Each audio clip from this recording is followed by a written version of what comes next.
It's our next installment of Fun with Limits. Limit laws. This will be our third one.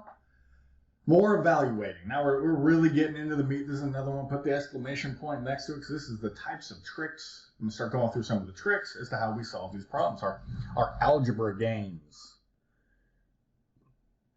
Let us look.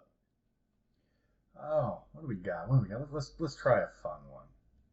Ooh, let's go with this right here. So let's take the limit as x is tending towards. Let's go to -2 this time. Let's put ourselves a nice x plus 2 all squared up top, and let's put down the denominator x squared plus 3x plus 2. And we want to evaluate this limit. Now, if you're to plug -2 into the denominator, you're going to find out you get 0. And if you plug -2 into the numerator, you're going to find out that you are going to get 0, right? Because right here you would get -2 plus 2, -2 plus 2 all squared over -2 all squared times 3 times -2 plus 2, which equals 0 over 0. I put the little parentheses around it, like the big air quote shit, saying it doesn't actually equal 0 over 0. It equals do more work. Yeah, it means do more work. New algebra. So this side, we don't need to see this. We get rid of it. That's just a check. Let's do our work down below. So we're going to factor first. The top is already factored. Now let's factor out that denominator. Two numbers multiply together to equal +2 and add up to 3. That's 2 and 1. There we go. Now we can cancel shit out. Now I'm just going to write x plus 2 all squared a little bit differently. I'm just going to write it twice, because that's what a square means. It says write that shit down twice with a multiplication in between. If there's a cube, it means write that shit down 3 times with a multiplication in between all 3 of them. And then we play the game. Here it comes. Best part. Gone. Domain issue in the denominator has disappeared, right? Because only -2 plus 2 is going to equal 0. -2 plus 1, that's not going to equal 0. All right, so here we are. We rewrite the limit as x goes to -2 of x plus 2 over x plus 1. Well, shit, there's no issue now. We don't care if the numerator equals 0. That's fine. 0 is fine. It's the denominator equaling 0. That's muy malo. Not okay. So we take our -2 and we pop it in. We get -2 plus 2. Take our -2, we pop it in at the bottom. We get -2 plus 1. So we get 0 up top. And we get -1 down below. So 0 over anything that's not 0 is just equal to 0. So holy shit. In this case, 0 over 0 equaled 0. In our last case, it equaled a number. And sometimes 0 over 0, it's going to equal infinity. Excuse my dog. He has very long nails. He likes to wander. All right, let's do another trick. Let's do a different one. Ooh. Oh, dude. Okay. Let me do one of my favorites. I like this game. So let's go find the limit, and let's take as x goes to, let's go to 4, and let's make this x minus 4 over the square root of x minus 2. Now, if you're to plug into this, issues, and issues, you plug in 4. Up top, you're going to get 4. All right, let's see what it is. We get the square root of 4 minus 2 is on the bottom, and then we get 4 minus 4, so we get 0 over the square root of 4 is 2. There's that 0 over 0 case, which means do more work. All right, gone. I'm getting rid of it. I don't need to see it anymore. What the hell do we do here? Where's the algebra? There's a couple of ways we can attack this. You're typically going to think you're going to rationalize the denominator. If you have a root in the denominator, rationalizing is almost always a great idea. It's going to be like that little worksheet that I gave you on the first day of some algebra stuff that I think you should know how to do. Okay, now let's do some algebra. So here it is, and it's weird because I'm going to do algebra inside of a limit. So I'm going to write x minus 4 and the square root of x minus 2. Now we're going to multiply top and bottom by the conjugate of the denominator. So what's the conjugate? The conjugate is equal to the square root of x plus 2. Okay, that's the conjugate. You just change the sign in the center and you multiply by it. Because we're about to use something called the difference of squares, which is going to guarantee that we're going to get rid of the root in the bottom. So let's do it. Let's multiply by its conjugate right here. Let's multiply by that thingy right there. Let's go. Boom. We write the square root of x plus 2. Square root of x plus 2. And I know it seems like a lot. You're like, geez, there's so much notation. Well, cover up the limit part. We're just doing some algebra here.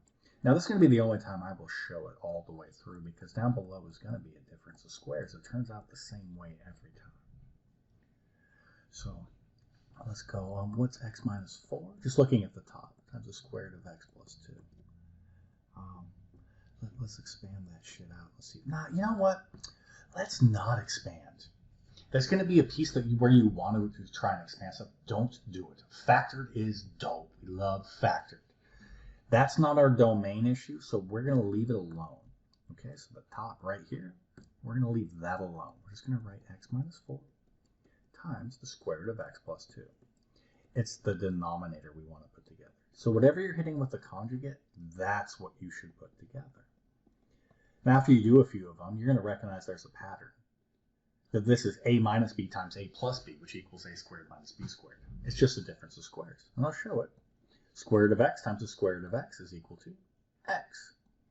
The square root of x times 2 is equal to 2 times the square root of x. Now we go to negative 2 times the square root of x. Oh shit, look at those two things canceling out perfectly. And then negative 2 times positive 2 is equal to negative 4. Cancels, and it just leaves us with x minus 4. That's a difference of squares. If you don't know your difference of squares, get on that shit. I've talked about it in past videos. I will make your life hell not knowing that. Any class, it doesn't matter which one you go into from here on out. You don't know your difference of squares. I don't know how you're supposed to even pass the class. So if that's something you're like, I'm not understanding limits, and I don't know that either, well, screw the limits. Go and understand your difference of squares.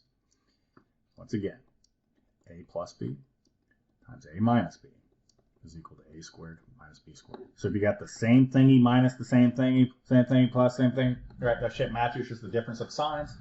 You're just going to square both thingies. Square root of x all squared, x. Square root of 2 all squared, 4. So it's x minus 4. Once we're there, we can cancel out our domain issue, and then we can start to plug in. So we have our limit as x goes to 4 of the square root of x plus 2. So now we can just take that 4 and plug it in. So we get the square root of 4 plus 2, or 2 plus 2, and that's equal to 4. Oh, fun with frickin' algebra, huh? This is a big old algebra problem. This is the conjugate trick. See, I would have done it differently. I would have done the problem just a tad bit differently. I don't like all those steps, and I've seen this shit enough times before. And I recognize that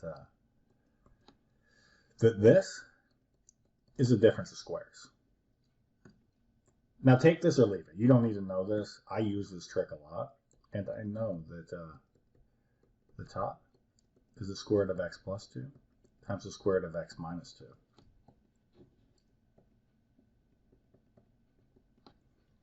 I know that because I know it's a difference of squares and I practice this one enough. After time, you could start playing a game as quickly as I just did, where I could just cancel that thing straight out and never hit it with a conjugate, but that's through a lot of freaking practice. Now we can plug it in, look at the square root of 4 plus 2, and that's equal to 4. So two different ways to arrive at the same answer, but it doesn't really matter. As long as you know to multiply by the conjugate top and bottom, you'll be able to get out of that. So when you see roots and there's an issue, you're like, well, maybe I'll try the conjugate. Because there's so many different options. This is not algebra where you just go straight in and it works the same way every time. You have to think and know what the heck is up. All right, well, let me just do one more before I let you on to the next. Let's look at this. The limit is x goes to 1. Let's make this 1 minus 1 over x over x minus 1. Well, boy, howdy. You go to plug it in, we're going to look, that's 1 minus 1 and 1 minus 1. You're going to get your 0 over 0 case, right? Which means do more work. And this is always going to be algebra. If the limit part bothers you, pull out shit like this and just work with this until you can clean it up. You know, like if the word limit is bothering you, doing algebra inside that parenthesis is bothering you, then take the shit aside and write aside and do some work to it. Because we want to clean it up. We want to get rid of that domain issue. When I say the domain issue, that's not the top, it's the bottom. We want to get rid of that x minus 1. Somehow, some way, that would be dope to be able to get rid of it. Let's see what we can do. I don't know about you, but I'm not a big fan of fractions, and I'm sure as heck don't like fractions inside of my damn fractions. That's too much. Complex fractions? Get the F out of here with that. Why don't we multiply top and bottom by x? You know what I mean? Bring it in. Bring it in. Because x over x, I'm pretty sure is 1. Multiplying by 1 to make life a little cleaner.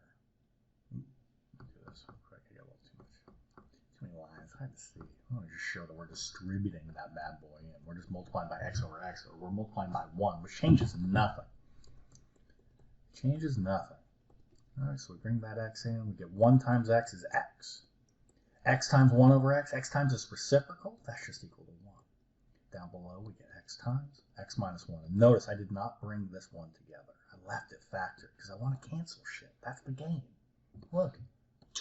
Gone. Now, when you cancel out the top, that doesn't make it 0. That makes that 1. What's left is the x. Well, shit, you can plug 1 in there, and you get 1 over 1, which is equal to 1. Limits, yeah? Fun shit.